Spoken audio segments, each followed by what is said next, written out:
আসসালামু আলাইকুম। কৃষি সংবাদ ডিজিটালে আপনাদের স্বাগত জানাচ্ছি আমি ওমায়রা ইসলাম।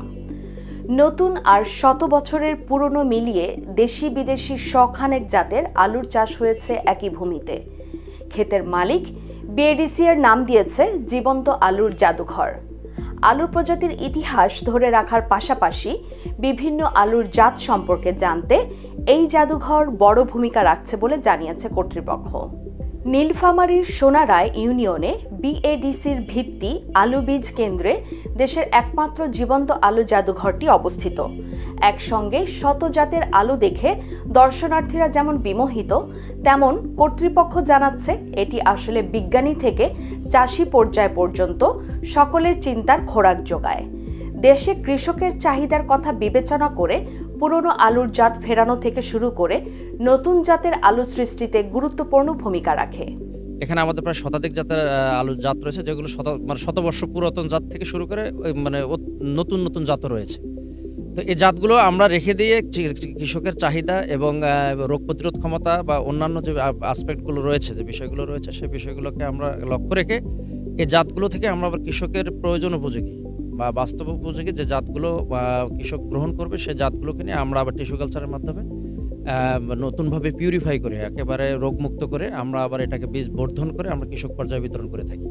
তো সেক্ষেত্রে জার্মপ্লাজমটা একটু গুরুত্বপূর্ণ ভূমিকা পালন করে। যদি আমার কাছে মূল সোর্সটিই না থাকে, তাহলে আমি টিস্যু কালচার করবো, সেটারও তো আমার সোর্স থাকবে না। জাদুঘরটা আসলে এই কারণে বলা, কারণ অ্যাট এ গ্লান্সে আপনি সবগুলো জাত দেখতে পাচ্ছেন। জাদুঘরে হলো ইতিহাস, ঐতিহ্য এবং তার যে সংগ্রহশালাকে, সমৃদ্ধ সংগ্রহশালাকে বোঝায়। তো এখানে আমরা জাদুঘর এই কারণে বলেছি যে এখানে আমাদের শতাধিক জাত রয়েছে। আপনি নিশ্চয়ই দেখেছেন যে শতাধিক জাত রয়েছে।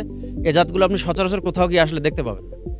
এইটি পরিদর্শন করতে এসে বিএডিসির চেয়ারম্যান জানালেন, এই জাদুঘরে রক্ষিত জাতগুলো থেকে ট্রায়ালের মাধ্যমে বেশ কিছু জাত উন্নত করে কৃষকের দোরগোড়ায় পৌঁছে দেওয়া হয়েছে। এই জাদুঘরে রক্ষিত জাতগুলো নিয়ে বিএডিসি 2-1 বছরের মধ্যে আরও অনেক দূর এগিয়ে যেতে পারবে বলে তার আশা।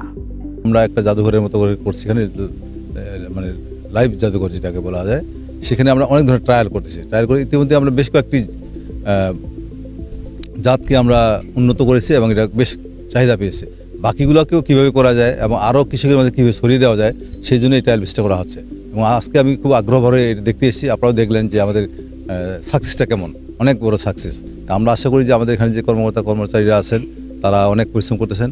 আমরা কেন্দ্র থেকে এটাকে খুব গুরুত্ব দিয়ে কাজ করতেছি। আপনারা দেখতে পারবেন যে আমার বিশ্বাস যে 2-1 বছরের মধ্যে আমরা আরও অনেক দূরে এগিয়ে যেতে পারবো। বিএডিসি সম্প্রতি 16টি জাত উদ্ভাবন করে বিদেশে আলু রপ্তানির দ্বার উন্মোচন করেছে।